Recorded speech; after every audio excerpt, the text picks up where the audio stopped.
In the summer of 1943, there was an American bomber that had killed more of its own airmen than the enemy ever had. Not in combat. In training, young pilots were dying in it so often at one air base in Florida that the men on the ground had a grim little saying for it: one a day in Tampa Bay.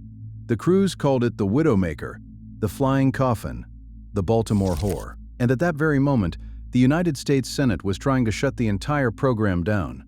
And yet, by the end of the war, that same aircraft would post the lowest loss rate of any American bomber flying over Europe, lower than the B-17, lower than the B-24. So how does the deadliest bomber in America become the safest? To answer that, we have to go back to a drawing board in Maryland, and to a very small wing. The story starts in 1939, and it starts with a problem the U.S. Army Air Corps genuinely did not know how to solve. War was coming. Everyone could feel it.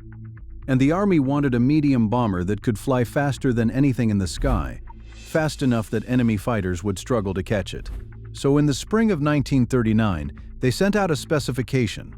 They wanted a twin-engine bomber that could hit 350 miles per hour, carry a couple thousand pounds of bombs, and fly 3,000 miles. Now, here is the interesting part. The part that quietly explains almost everything that went wrong later. That specification told the designers exactly how fast the airplane had to go at the top end. It said nothing at all about how slow it was allowed to go. Nothing about takeoff speed. Nothing about landing speed. And when engineers are handed a hard target for one thing and complete silence on another, they will optimize for the target every single time. The company that answered was the Glenn L. Martin Company, just outside Baltimore. And the man who drew the winning design was an engineer named Peyton Magruder, who was 26 years old. To be fair to him, he did exactly what the Army asked. He also understood something that most pilots of the day found deeply counterintuitive. If you want an airplane to go fast, you give it small wings. To understand why small wings matter, forget airplanes for a second and think about snowshoes. A big, wide snowshoe spreads your weight over a lot of surface, so you float on top of soft snow. A narrow shoe concentrates all that weight onto a tiny patch, and you sink. A wing works the same way. A big wing spreads the airplane's weight over a lot of area, which lets it float easily at low speeds. It is forgiving. It is docile. A small wing carries that same weight on far less surface, which engineers call high wing loading. And a heavily loaded wing comes with a trade. It slips through the air beautifully at high speed, giving you all that lovely velocity the Army wanted. But it stops flying the moment you slow down, because there simply is not enough wing to hold the weight up in slow, gentle air. Magruder's design carried the highest wing loading of any aircraft the Army had ever accepted. On paper, it was brilliant. And when the first one flew, in November of 1940, out of the Martin plant in Middle River, Maryland, it did exactly what he promised. It was, at that moment, the fastest medium bomber in the world. The Army was thrilled. They were so thrilled, in fact, that they had already made a decision that would come back to haunt everyone involved.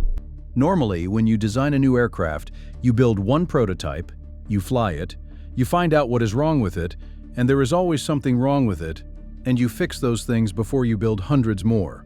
That is the entire point of a prototype. It is how you make your mistakes cheaply, on the ground, instead of expensively, in the air, with a crew on board. The Army skipped that part. War fever was in the air, and they wanted the airplane now. So they ordered 201 Marauders straight off the drawing board, before a single one had ever left the ground. Then, still before that first flight, they ordered nearly 1,000 more. Think about that for a moment. They committed to more than 1,100 of these machines based on a set of blueprints. And a promise. This decision seemed reasonable at the time, given how badly they needed bombers. It wasn't, because it meant that every flaw baked into that design was now going to be discovered not by one test pilot, but by hundreds of very young men who had never flown anything remotely like it. And they truly had never flown anything like it. Picture the pilot walking up to a Marauder in 1941. Almost certainly, the bomber he had trained on before this was something slow and honest, a machine so gentle it practically landed itself. He was used to floating down to the runway at a nice relaxed pace. The Marauder did not float. It came down hard and fast, touching the ground at around 130 miles per hour, a speed that would have felt insane to a bomber pilot of that day. If he tried to slow it down to the speeds he was comfortable with, the wing simply quit flying, and the airplane dropped out of the sky. Then there was the tricycle landing gear, the nose wheel out front. Today, every airliner you have ever boarded has one. In 1941, that was a novelty, and it handled differently from the taildraggers pilots knew. And then there was the truly dangerous one. If you lost an engine on takeoff, and piston engines in those days failed fairly often, the airplane had a nasty habit. Imagine rowing a boat with all your strength on one side and not at all on the other. You spin. A twin-engine airplane with one dead engine wants to do exactly that, and the Marauder demanded that you hold it dead straight at one precise speed or you would lose control completely. Now hand all of that to an instructor who himself had maybe 20 hours in the type, because the airplane was so new that the teachers were barely ahead of the students. You can probably guess what happened next. What happened next happened at MacDill Field, near Tampa, Florida, and it was a slaughter. In one 30-day stretch, the base recorded 15 crashes. In the 14 months between the summer of 1942 and the autumn of 1943, 13 Marauders went straight into the water of Tampa Bay itself. Out of that came the black joke that followed the airplane for the rest of its life. One a day in Tampa Bay. The crews had other names for it too. The Widowmaker, the Martin Murderer, the Flying Coffin, and my personal favorite, for its sheer dark wit, the Flying Prostitute, because with those tiny wings the men swore it flew. And I quote, with no visible means of support. Under the humor was something genuinely tragic. These were not enemy kills, these were American boys dying on training flights over Florida, before they ever saw a shot fired in anger. The reputation got so bad that the civilian pilots hired to ferry these aircraft around the country started refusing to climb into them, quitting their jobs rather than fly the thing. When an airplane is killing its own side faster than the enemy is, word travels, and by the autumn of 1942, that word had reached the one place with the power to kill the entire program. Before we get to that, if you are the kind of person who appreciates a good engineering story told properly, take a second to subscribe. It genuinely helps. Now, back to the autumn of 1942, and to a United States Senator from Missouri. That senator was Harry Truman, and at this point in history he was still years away from the presidency. What he ran was a Senate committee set up to hunt down waste and mismanagement in the war effort, and it had real teeth. When Truman's committee started hearing story after story about young men dying in Martin bombers, they did the logical thing. They recommended that production be stopped entirely, and this was not a one-time scare. They looked hard at the Marauder, backed off under pressure from combat crews who actually liked the airplane, and then came right back and recommended cancellation a second time. There is a scene from this period that tells you everything. When the committee traveled down to a bombing range in Florida to see the aircraft for themselves, they arrived to find the still burning wreckage of 2 Marauders that had just crashed. That was their welcome. As the story is told, Truman put a blunt question to the Martin men. Why, he wanted to know, do so many of these airplanes keep falling out of the sky? And the answer he got was almost absurdly simple. The wings, they admitted, were too short. Truman's reply was just as simple. Fix it, or the contract is gone. Now, an airplane sitting one Senate vote away from cancellation needed a miracle. It got 2. The first miracle was a man. General Hap Arnold, who ran the entire Army Air Forces, was not convinced the airplane itself was the real problem, and he handed the investigation to the one officer whose word no pilot in America could question. Jimmy Doolittle. This was 1942, only months after Doolittle had led 16 bombers off the deck of an aircraft carrier to strike Tokyo, a raid that had made him a national hero overnight. Doolittle went down to the training fields, climbed into the Widowmaker, and proceeded to fly it in front of the terrified students on one engine. Takeoffs on one engine. Landings on one engine. The exact thing the men had been told was impossible, he simply went and did. Over and over again. The message was impossible to miss. The airplane is not trying to kill you. You just have to know how to fly it. The Army even trained a group of 17 women Air Force service pilots to demonstrate the bomber, which sent an even sharper message to any man still claiming it was too much airplane to handle. The second miracle was the wing. Martin took Truman's ultimatum seriously and added 6 feet to the wingspan, stretching it from 65 feet out to 71.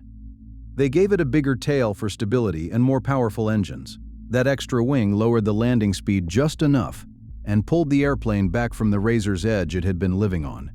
But here is the detail that most people miss, and it is the real lesson of the whole story. The new wing was only part of the fix. The bigger fix was training. Because just as the Marauder was clawing back its reputation at home, it was about to have the worst single day of its entire career overseas. And not because of the airplane. Up to this point, the crews flying it in the Pacific had done just fine. In the skies over Europe, that luck was about to run out. In May of 1943, the Marauder made its combat debut in Europe with the 322nd Bomb Group, and the plan was to use it the way medium bombers had worked so well in the Pacific. Low, fast, right down on the deck, under the radar. The first mission, on the 14th, hit a power station in Holland, and more by luck than design, everyone came home. So they planned a second run at the same target.